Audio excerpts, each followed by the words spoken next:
remercie Dieu pour sa grâce, Amen. pour ce qu'il a fait dans ma vie et pour ce qu'il a fait aussi dans vos vies. Amen. Chaque fois que je suis devant le peuple, j'ai l'habitude de prononcer ces phrases.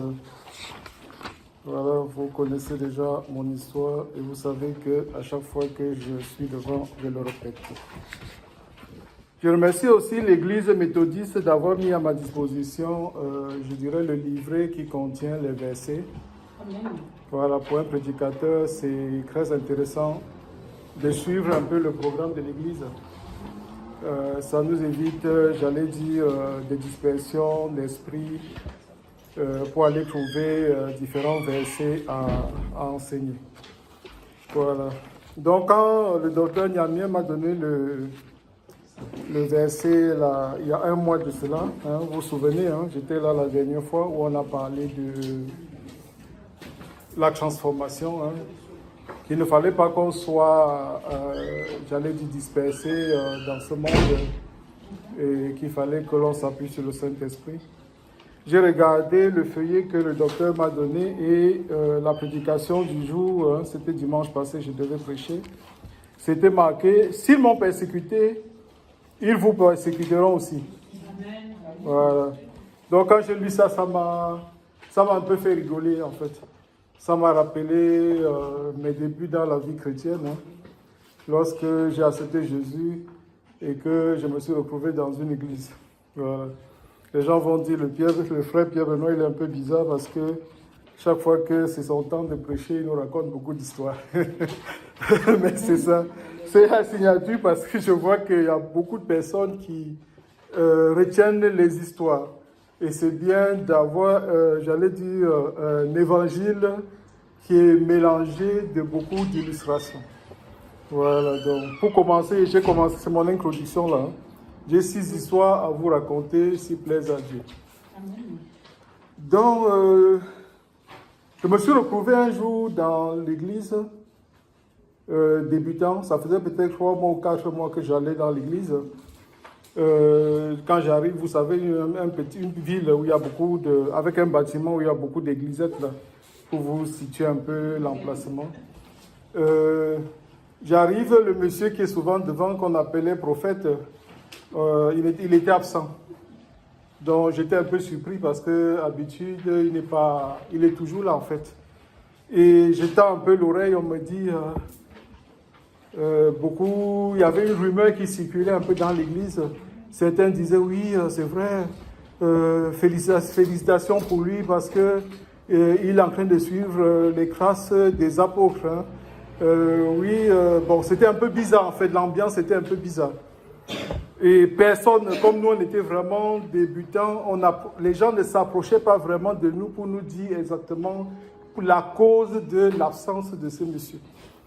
Au retour à la maison maintenant, le frère chez qui j'habitais m'a appelé un peu en cachette, il m'a expliqué un peu l'affaire, il m'a dit, ouais, tu sais, le monsieur, c'est vrai que c'est moi qui porte sa Bible, hein. C'est moi qui porte son sac pour aller à l'église, et on l'a mis en prison. Et si on l'a mis en prison, c'est parce qu'il a touché une petite fille mineure une petite fille mineure de l'église. Et le père de cette fille, ça l'a énervé et il a appelé les policiers et tout pour qu'on vienne le mettre en prison.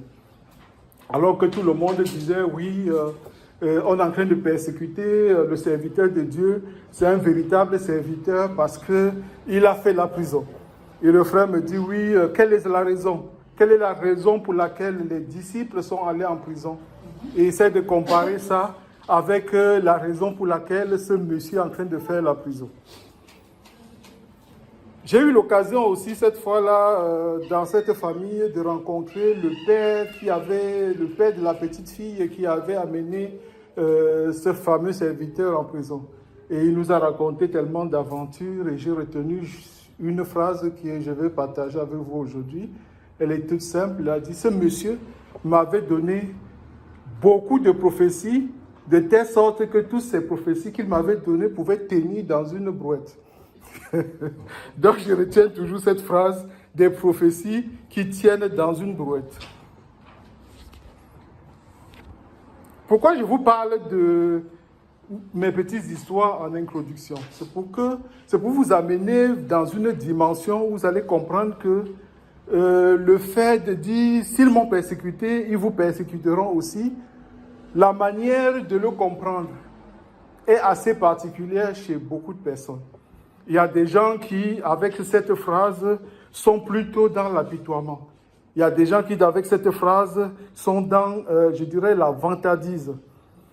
Si je veux commencer par des exemples de vantardise, j'ai vu quelque part quand je scrollais un peu mon fil d'actualité Facebook, c'était marqué quelque part, on nous a refusé un crédit bancaire parce qu'on est chrétien. Quand j'ai lu ça, j'ai dit ça, il y a un petit problème là, en fait.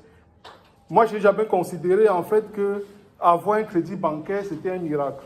Pour moi, ce n'est pas du domaine du miracle. Et on ne peut pas se vanter d'avoir subi un refus bancaire parce qu'il y a la chrétienté derrière. Et comme mon esprit aime beaucoup tergiverser, se raconter des histoires, je me suis dit que les chrétiens aujourd'hui, comme ils sont tellement zélés, ils veulent tellement convaincre tout le monde, ils ont peut-être voulu jusqu'à aller convaincre le banquier de devenir chrétien. Or, quand tu entres dans cette conversion, parce que les Blancs, ils comprennent, hein, ils disent que voilà, ils ne sont pas ils sont pas bêtes. Il faut te présenter. Si on dit présente-toi, présente-nous vraiment la personne à qui tu as cru. Présente-nous Dieu. Le chrétien dira oui, mon père, l'or et l'argent lui appartiennent. Hein? Vous voyez un peu ces phrases. L'or et l'argent appartiennent à mon père. Hein? Et le banquier, voilà, ils sont des gens qui réfléchissent, vont dire, ouais, donc l'or et l'argent appartiennent à ton père et c'est à moi que tu viens emprunter de l'argent. Voilà. Donc on ne peut pas se vanter et dire, on m'a refusé un crédit bancaire parce que je suis chrétien. J'ai connu une sœur, j'ai travaillé avec elle il y a un moment. Elle m'a raconté une histoire, elle était chef d'entreprise. Elle a pris un chrétien dans son entreprise pour les soulager. Le frère, on lui avait donné une voiture pour aller dans différents chantiers, suivre les choses. Et le frère, pendant les heures de travail, il allait prier pour les familles. Il allait prier pour les familles. Et la sœur m'a dit, bon, Pierre-Benoît, que ces choses-là, est-ce que tu trouves que c'est normal? Et ce n'était pas normal, parce que si on avait renvoyé ce frère, il aurait dit, hein, on m'a persécuté, comme Jésus, on l'a persécuté, Jésus. Moi aussi, on me persécute parce que je vais prier pour les gens. Mais ce n'était pas quelque chose d'assez, j'allais dire, légitime. Hein. Le cadre n'était pas légitime pour cela. Je peux vous raconter plusieurs histoires intéressantes. Ce qui me vient en tête, c'est l'histoire de cette dame chez qui on allait à l'église, on priait à l'intercession. Une dame nous a tenus, on a posé la question, est-ce qu'il y a quelqu'un, un sujet de prière et tout. La dame elle nous dit, ah oui, ouais, j'ai un sujet. Elle dit, bon, priez pour moi parce que mon mari ne veut plus que je vienne à l'église. Ah ben, au début, j'étais vraiment quelqu'un qui était sanguin en fait. J'arrive au retour à la maison, mon ami qui m'hébergeait me dit, Pierre-Benoît, calme-toi, calme-toi. Parce que cette histoire-là, il faut creuser. Il faut creuser. Il ne faut pas qu'elle prenne ça avec l'optique de la persécution en disant que oui, elle est chrétienne, son mari ne veut pas qu'elle prie parce que il ne faut pas, voilà, c'est dans le cadre de Jésus. Non, ce n'était pas dans le cadre de Jésus parce que on a nos femmes, bon, ce n'est pas toutes les femmes que j'ai vues, hein. On a souvent nos femmes chrétiennes, elles pensent que l'église c'est leur maison en fait. Elles oublient le mari, au lieu de préparer tout, mettre sur la table du mari avant d'aller à l'église, elles font à leur sauce en fait. Et mon frère m'a dit, tu sais Pierre, ça peut être ce genre de choses. Tu t'es lancé sur que tu as prié quand on a lancé ce sujet de prière. Parce que la vérité est autrement. Il faut aller creuser dans la famille de la maman. Voilà. J'avais un beau-frère, il me faisait trop rigoler, ce beau-frère-là. Un jour, il me disait, ouais, tu sais Pierre, je les invite et quand ils arrivent dans ma maison, je les sais, ils se mettent à prier sans demander ma permission. J'ai réfléchi à cette histoire-là.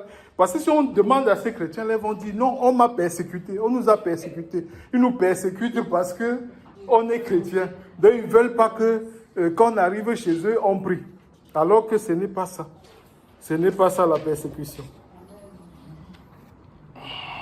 Si on veut comparer, vous pouvez comparer, comparer à la persécution que les premiers disciples ont subie. Comparer à ce qu'a vécu par exemple l'apôtre Jean. Il a été mis dans une marmite d'huile. Il était en train de prêcher. Il n'était pas en train c'était pas les fautes personnelles en fait, parce que beaucoup de choses que nous faisons et que nous croyons que ce sont des persécutions, c'est rattaché à nos bêtises en fait. Voilà. On dit ouais, on va faire l'évangélisation et tout, on se retrouve, je dirais, à la défense, comme j'avais vu une fois une affiche, j'étais vraiment un peu outré. Les chrétiens qui sont là d'un côté, les policiers là qui sont de l'autre côté, ils commencent à crier, oui, le président fait comme ça, il est comme ça, c'est un salaud, c'est un bandit, machin. Et moi je me dis, ben c'est quoi? On se retrouve à quel niveau là? Après si on vous rattrape, on vous attrape tous, on vous met dans la bagnole, prison, vous allez dire oui, c'est parce qu'on était en évangélisation et qu'on nous a attrapés. Voilà, alors que c'était des bêtises. Voilà. Faites attention, chaque fois que vous êtes dans des choses, à regarder la légitimité. Voilà, il faut regarder dans quelle légitimité vous retrouvez et quelle est votre responsabilité personnelle. Et pour ne pas aller confondre ça avec des persécutions. Voilà, je pense que pour une introduction, elle était intéressante. Bon, je ne suis pas venu tout seul ce matin. Je suis venu avec des livres comme d'hab. Au moins un livre. Il y a un truc que je voulais un peu parler avec l'église évangélique. Amen. C'est qu'il faut qu'on commence à intégrer, j'allais dire, l'histoire des blessures spirituelles, des blessures émotionnelles. On appelle ça des blessures internes. Donc j'ai un livre qui est là très intéressant, écrit par Edwige, Madame Edwige Lawson, qui est une bibliothécaire en fait. Et elle a écrit son livre pendant une vingtaine d'années. Elle parle de la guérison de souffrances émotionnelles profondes. Ce sont des souffrances qui proviennent, je dirais, des expériences douloureuses du passé. Voilà, des blessures invisibles que vous avez, ou bien que nous avons presque tous, et qui se teintent dans nos comportements. On les voit facilement dans nos comportements. Même ceux qui disent qu'ils sont un peu, j'allais dire qu'ils sont bien portants, sont parfois rattachés, ont des gestes qui sont rattachés à des blessures spirituelles. Ça, c'est un cas assez précis, c'est celui de l'absence du père. Hein. Le père a disparu, ou le père a été absent émotionnellement ou physiquement. Et c'est ce qu'elle a vécu. Elle raconte véritablement son histoire. Et c'est un livre vraiment qui fait tabac actuellement dans les librairies. Voilà. Donc, c'est le docteur Niamé qui m'a dit de l'apporter parce qu'il y a une personne particulièrement dans Amen qui a besoin de lire ce livre. Et je pense qu'elle n'est pas la seule. Amen. Voilà. Comme ça, c'est une histoire de papa. Moi, j'ai apporté un autre que je ne voulais pas présenter en même temps. Mais il s'agit des blessures que les mères infligent à leurs enfants. Voilà. Voilà. Et parfois, c'est des trucs transmissifs, en fait. Quand les mères sont, des personnes blessées, blessent aussi les autres. Voilà. Donc, parfois, il faut aller vers une certaine compréhension de ces blessures pour pouvoir être guéri. Parce que le problème qui se passe, en fait, je vais vous expliquer, dans nos communautés, c'est vrai qu'on dit dans Jean 3,36 que si le Fils vous affranchit, vous serez réellement libre. Mais beaucoup ne savent pas exactement sur quoi ils doivent être affranchis. Voilà, on confond les symptômes avec les causes. Voilà, de là on se retrouve souvent avec des cures d'âme, on se curait. Bon, je ne sais pas, j'ai même du mal à prononcer tellement. Moi aussi on m'a cureté, mais bon. Quand j'ai préparé la prédication, j'avais un peu. Il y a des petites idées qui sont revenues, ça m'a un peu refroidi parce que je n'ai pas trop aimé les curetages parce que j'avais rempli un document. Et je ne sais pas jusqu'à aujourd'hui où est passé mon document. Comme je ne suis plus dans cette église, je me dis que comme il y avait mon nom sur le papier, peut-être quelqu'un est parti lire ou dit ouais, Pierre Benoît, voilà ce qu'il a fait. Vous voyez un peu ce que je veux dire. Donc le curetage n'est pas ce qu'on renseigne souvent n'est pas honnête, en fait. Il y a je ne veux pas vous citer les sujets, mais il y a des sujets, quand on te dit 3, tu dis 10, d'autres, ils ont 40 et ils diminuent à 3. Donc, il y a des chapitres qui ne sont pas ça. On ne dit pas véritablement la vérité dans ces affaires de cure d'âme. Et lorsqu'on a souvent, j'allais dire des problèmes, on va regarder les symptômes, on se fait des délivrances dans les symptômes, alors qu'on devait, j'allais dire, faire des prières intenses au niveau des causes. Et parfois, les causes ne sont que des blessures spirituelles, blessures émotionnelles. Voilà. La guérison de l'âme. S'ils m'ont persécuté, ils vous persécuteront aussi. C'est Jésus qui parle. Jésus parle, il avertit. Et ce n'était pas la première fois que Jésus parlait, en disant dans Jean 15, 20, s'ils m'ont persécuté, ils vont aussi vous persécuter. Quand j'ai lu cette phrase et que j'ai commencé à réfléchir, je me suis dit, non, il y a un petit problème. Parce que je me demande si les apôtres, quand Jésus leur a dit ça, s'ils avaient vraiment pris la mesure de ce qu'il était en train de dire. Pourquoi je dis ça? Parce que il y a deux manières de concevoir, il y a deux manières de concevoir ces dernières choses, ces dernières paroles. Lorsque tu sens que la personne, elle va mourir et qu'elle commence à te dire quelque chose, tu es très attentif en fait. Très attentif. Tu te dis, ah ouais, si vraiment vers la fin, là, il a réuni toutes ses forces pour nous dire telle ou telle chose, vraiment, ça, on doit prendre en considération. Mais au moment où Jésus a parlé de ce... S'ils m'ont persécuté, ils vont vous persécuter aussi. C'était à un repas. Peut-être d'autres étaient sous, j'imagine un peu. D'autres avaient bien bu, d'autres avaient assisté à des scènes assez étranges ou intéressantes, comme la sortie de Judas pour aller, vous savez, il a trempé son pain, il a donné à Judas, Judas est sorti. Il y avait tout un spectacle, on ne sait pas exactement ce qui s'est passé. Est-ce que les disciples avaient bien compris? Mais nous, aujourd'hui, on comprend, on a le recul. Mais ce n'est pas tout le monde qui comprend cela parce que dans l'Église, on a vu tout à l'heure, la compréhension n'est pas, j'allais dire, totale. Les gens ne le lisent pas. Puisque dans l'Église où j'étais, on disait le pasteur, on l'a mis en prison. Hein? On ne sait même pas pourquoi. On sait pourquoi on l'a mis en prison, mais apparemment, on l'a caché aux églisiers et on pense que la nature de sa prison, elle est conforme, elle est biblique, alors que c'est à côté. Et je pense que si beaucoup avaient compris cette phrase, que s'ils m'ont persécuté, ils vous persécuteront aussi tous, ils ne seraient pas aussi zélés, ils ne seraient pas aussi en confiance dans pas mal de choses. J'ai regardé, j'ai vu que l'annonce de Jésus par rapport à la persécution avait deux niveaux en fait. Ce niveau, j'allais dire tout simple, comme on parle à un ami, tu disais, ouais, ici m'ont persécuté, ils vont te persécuter. Hein? Et un niveau un peu plus profond pour dire que si tu es avec moi là, fais gaffe parce que notre relation là, hein, ça va, tu es en train de te mouiller un peu, hein, comme disent les jeunes là. Tu es en train de te mouiller avec moi. Hein? Parce que tu es avec moi, on va t'amener très loin. Ce n'est pas parce que tu auras fait quelque chose, c'est tout simplement parce que tu seras avec moi. Et c'est ce qu'on appelle souvent ici en France la caution. Hein, les gens ne comprennent pas ce que c'est la caution. Caution solidaire, de ceci, caution solidaire. Quand on était jeune, on aimait beaucoup les cautions solidaires. Hein, mais les cautions solidaires, tu comprends la portée de la caution solidaire le jour où on te prend pour que tu payes pour l'autre, en fait.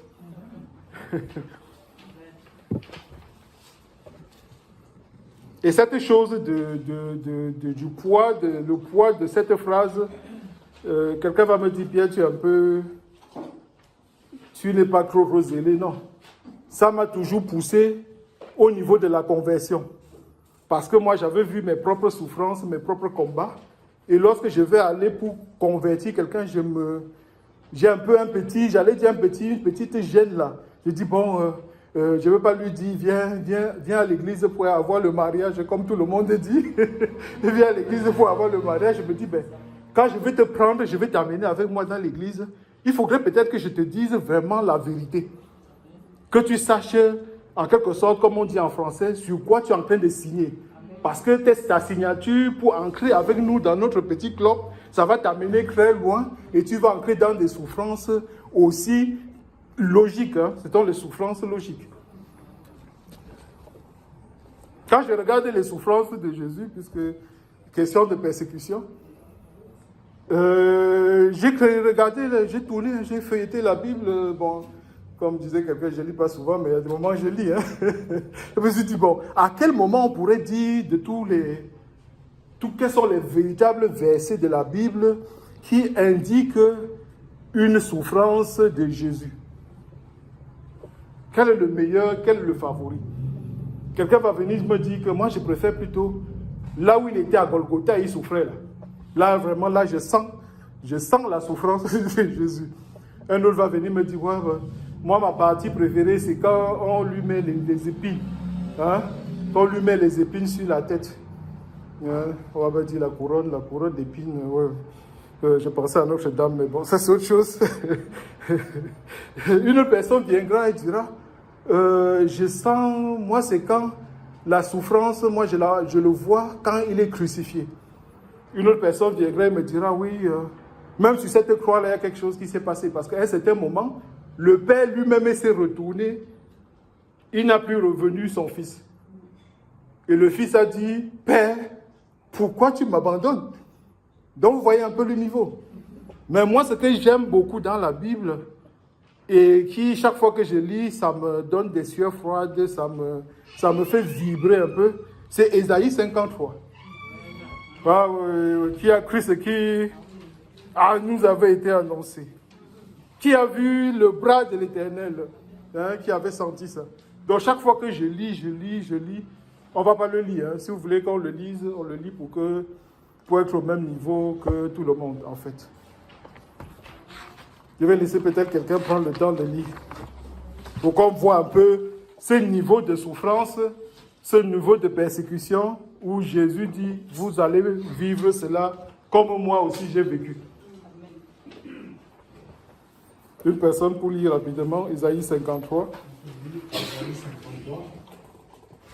Qui a cru à ce qui nous a été annoncé? Qui a reconnu le bras de l'Éternel? Il s'est élevé devant lui comme une feuille de plante, comme un végéton qui sort d'une terre desséchée.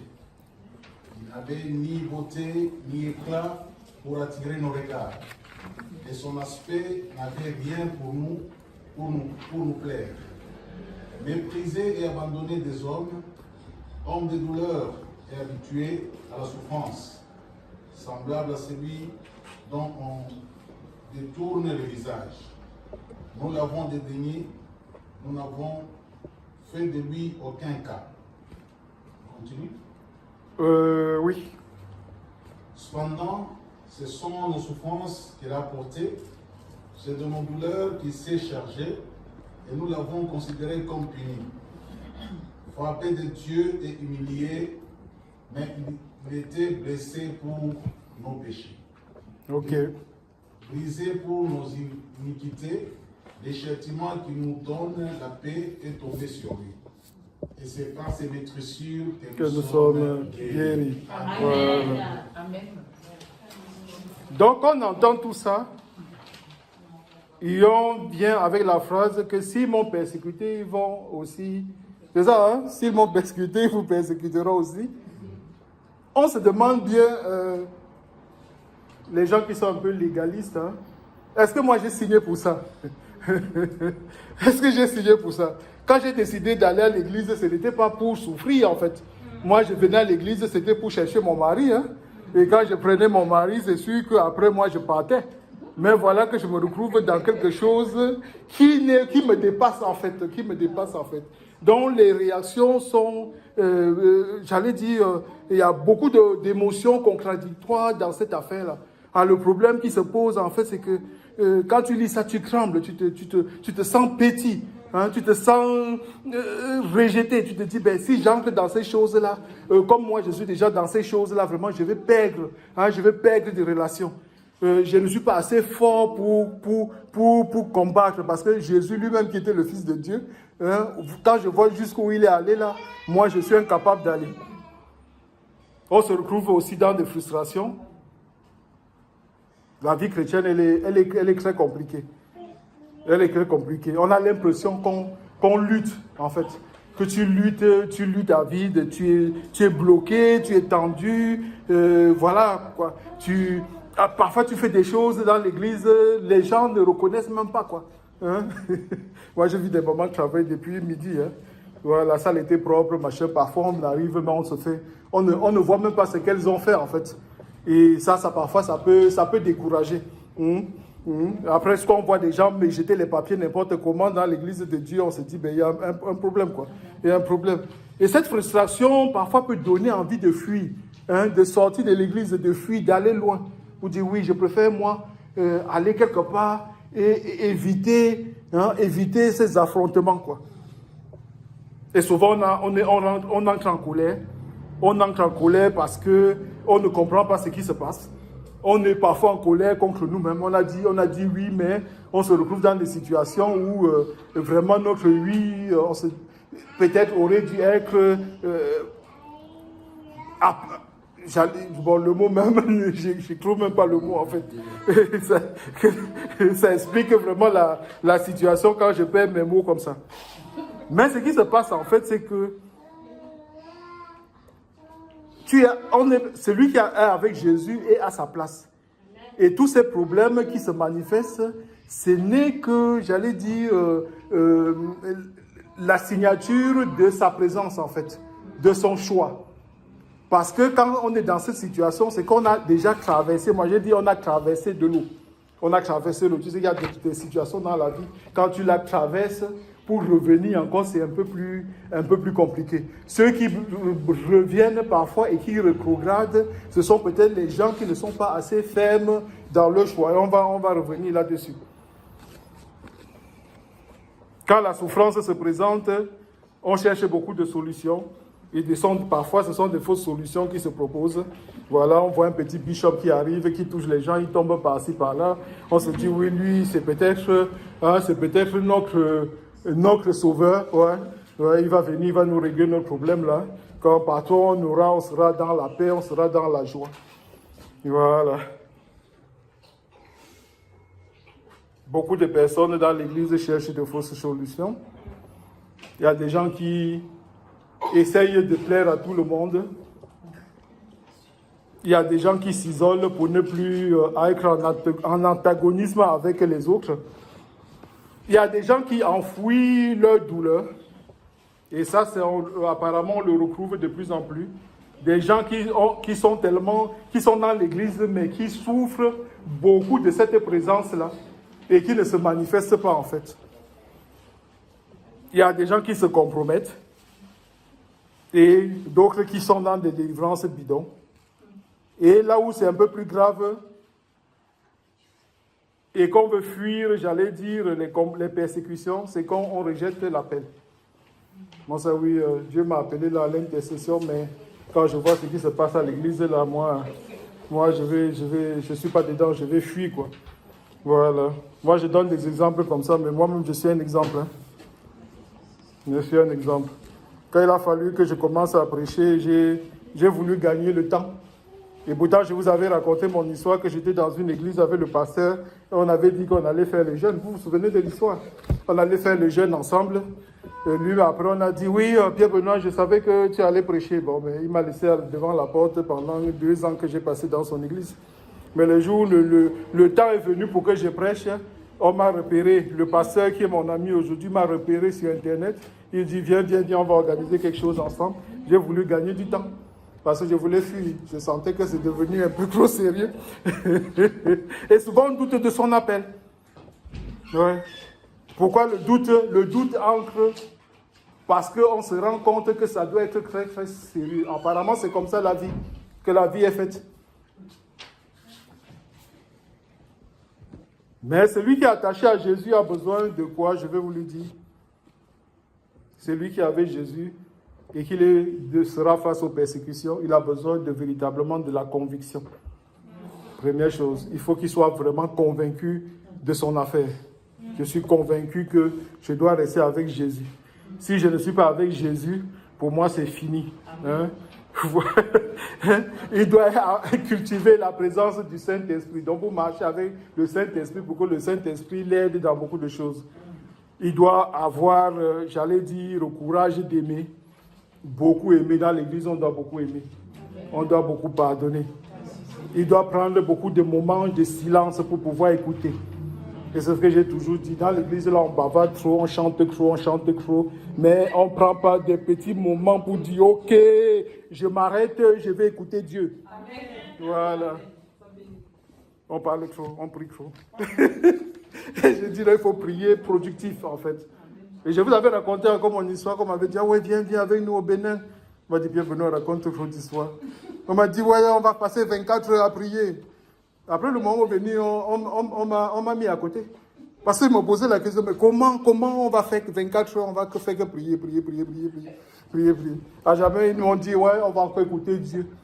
Hein? Peut-être que déjà écouter Dieu pour qu'il nous dise si vraiment ça vaut la peine que j'aille apprendre à prier pendant 24 heures. Hein? Voilà. Et on a aussi besoin des gens, des prédicateurs, qui vont nous rappeler régulièrement des choses pour qu'on puisse garder le cap. Voilà. Je regarde mon cahier. J'arrive à la partie qui est très intéressante. C'est l'explication de cette chose. Parce que moi, on me l'a expliqué. Mais c'est vrai qu'il y a beaucoup de personnes, peut-être dans l'église, à qui on n'a jamais expliqué cette histoire de « si m'ont persécuté, ils vous persécuteront ». Moi, on m'avait dit, je vais le répéter, que nous sommes dans un monde où il y a une guerre invisible, où il y a d'un côté les méchants et d'un autre côté les gentils. On dira d'un côté il y a la lumière et de l'autre côté il y a les ténèbres. Et qu'il n'y a pas de non alignés. Même ceux qui disent qu'ils ne sont pas alignés, là, ils sont quand même alignés. Voilà. Ceux qui sont du côté de la lumière portent la lumière. Et ils sont dans le royaume de Dieu. Un royaume qui est assez particulier parce que dans ce royaume, on ne peut avancer que par l'humilité, on ne peut avancer que par la vérité, on ne peut avancer que par des sacrifices. Donc quand tu es dans le royaume de Dieu et qu'on veut te sortir, c'est un faux raisonnement comme je vois d'habitude, tu peux te poser la question de savoir est-ce que tu es vraiment dans ce royaume-là. Parce que dans ce royaume, le monde est tellement ancré dedans que les choses sont devenues différentes. Le plus grand est encore le plus des grands. Le plus riche devient encore le plus des riches. Alors qu'on dit que non, le plus petit, le plus grand est celui qui est le plus petit. Alors on a vu que même Jésus est parti, il a lavé les pieds de ses disciples. On fait des formations de leadership pour montrer aux gens comment écraser les autres. Alors qu'on explique directement dans la loi du royaume que c'est le plus petit qui est le plus grand. Et que si tu veux être grand, il faut être le serviteur de tout le monde. Voilà. C'est ça le royaume dans lequel on est. Et qu'on ne comprend pas toujours. On forme les fidèles. Les églises se battent pour former des fidèles. Alors que ce qu'ils devraient faire, c'est de construire des disciples. Entrer dans le disciple-là, faire des disciples. On m'a dit oui, parce que tu as accepté Jésus, tu déranges. Moi, je suis calme dans mon coin, on dit quand même que je dérange. Hein? Tu déranges, ce n'est pas parce que tu as fait quelque chose qui a énervé les gens, mais tu énerves les gens parce que tu portes la lumière. Les gens voient cette marque sur toi et se disent, ce gars-là, il n'est pas comme nous, il nous fait chier. Voilà pourquoi aujourd'hui, j'ai un gros problème avec l'église de nos jours. Parce que dans l'église de nos jours, il y a beaucoup de compromissions. L'église s'adapte, l'église s'adapte au siècle. On a vu ça la semaine passée. L'église s'adapte au siècle, alors que l'église devait être toujours identique, comme des gens disent, toujours unique, toujours la même chose. Parce que Dieu, lui, n'a jamais changé. On n'a jamais dit que Dieu, lui, qu'on l'a connu, je ne sais pas, au mont Nebo, qu'on l'a connu dans le désert, c'est lui qui a dit « je suis », est devenu « je suis » de 2025. Non. Et c'est pour ça que nous, dans nos églisettes ou l'église, on n'a aucune voix. Aucune de nos voix ne porte. Parce que on considère dans beaucoup de cas que nous ne dérangeons pas. Et si on ne dérange pas, ce n'est pas normal parce qu'on doit déranger à cause de notre lumière. Amen. Voilà. Et j'ai beaucoup appris, j'ai appris que l'oppression dans laquelle on se trouve souvent, c'est juste un indicateur en fait. Un indicateur qui montre la marque du maître. Voilà. Dieu n'envoie pas l'épreuve, j'ai appris cela. Dieu se sert de l'épreuve pour former notre caractère, pour purifier notre cœur, pour nous rendre plus forts. Amen. Voilà. Et après avoir passé quelques temps, j'ai fui une fois à cause de ça parce que j'avais un cœur qui était trop lourd. Je me suis retrouvé dans l'église de délivrance. On m'a délivré, j'ai chassé les démons. Je suis allé même dans des endroits où il ne fallait pas chasser. Je pensais qu'ils s'y trouvaient, j'ai chassé et finalement je suis revenu. Je suis revenu m'asseoir. Parce que je fuyais l'épreuve. Voilà, j'ai appris que le Saint-Esprit n'évite pas tout le temps la souffrance. Voilà, le Saint-Esprit nous aide. Parfois, les souffrances dans lesquelles on devrait ancrer, le Saint-Esprit nous évite d'ancrer dans ça. Mais comme nous n'avons pas pris le temps de l'écouter, alors notre cœur durci et notre, j'allais dire, l'orgueil et notre refus d'obéissance nous amène parfois à faire à vivre certaines expériences malheureuses que l'on ne devrait pas vivre. Voilà. Le Saint-Esprit, le chrétien, le disciple, n'est pas là en fait pour survivre. Hein? Le disciple est là pour manifester Christ. Amen. En fait. Amen. C'est ça. Et ce n'est pas normal d'être toujours ployé sous le fardeau des choses alors qu'on vit en Jésus-Christ. Amen. C'est ce que j'ai appris. Quelqu'un va me dire, ouais, tu as appris tout cela, ça a servi à quoi? Ça a servi à beaucoup de choses. Et la première chose que j'ai appris à l'église et qui revient avec ce que Jésus a dit, s'ils m'ont persécuté, ils vous persécuteront aussi. Et c'est moi, j'ai trouvé que cela, c'était la règle en fait première de tout. Et je l'ai noté dans le papier que vous avez. Chacun devrait vivre sa vie en Jésus-Christ. Voilà. Tu dois vivre ta vie parce que un passage biblique dit que depuis le sein de ta mère, moi, je te connaissais. Vis ta vie en Jésus-Christ. Agrippe-toi en Jésus-Christ. Porte ta croix. Embrasse ton Judas. Souffre avec Dieu. Laisse-toi crucifier. Voilà ce que nous, on devait faire. Au lieu de chercher des raccourcis. Écouter des bêtises, les presbychops ou les bishops ou les archibishops, machin, qui viennent nous raconter d'autres choses qui ne sont pas l'évangile de Jésus, mais qui sont parfois l'évangile de la captivité. Amen. Voilà, parce que si tu vis ta vie greffée sur Jésus, tu es sûr que même si les persécutions arrivent, Dieu est là. Amen. Et la chose la plus intéressante, c'est qu'on doit toujours avoir l'œil sur la fin.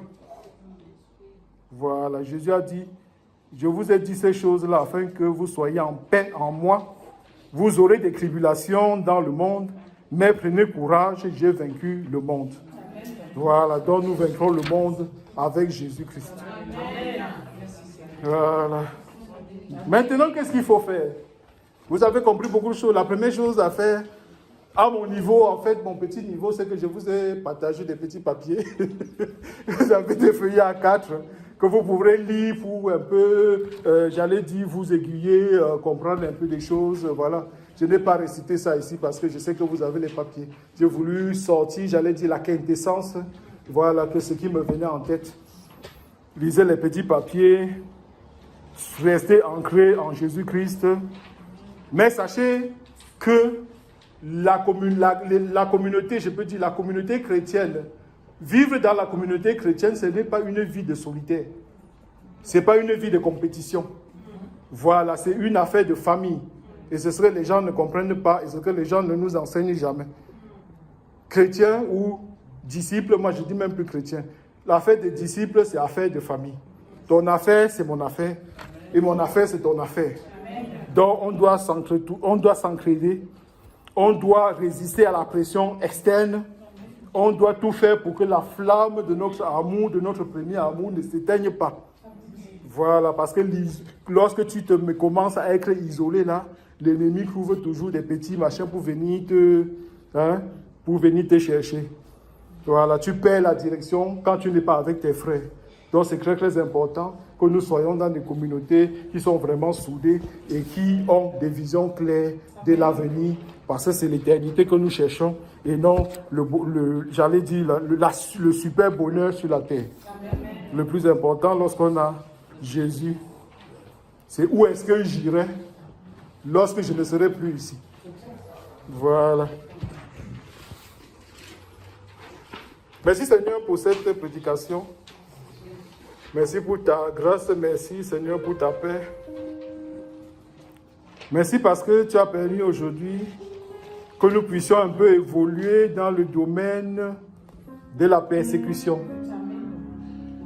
C'est vrai que les temps ont changé, les époques ont changé, les persécutions, au moins dans notre niveau ici, sont devenues un peu sournoises. Voilà. Mais nous pensons qu'en restant greffés sur toi, nous sommes même capables de dérouter certaines pratiques, certaines offensives. Voilà, c'est ça le terme que je cherchais.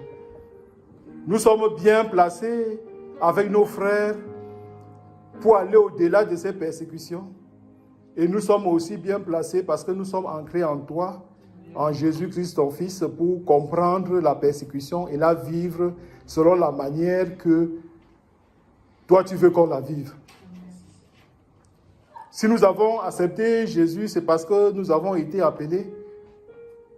Et pendant que nous avons été signés, j'allais dire ce contrat invisible avec toi, nous voulions être connectés à toi en tout temps. Pour que quel que soit comment l'arbre va secouer, que nous soyons accrochés à cela. Parce que ce qui compte, c'est cette résistance-là qui va nous amener aux derniers instants.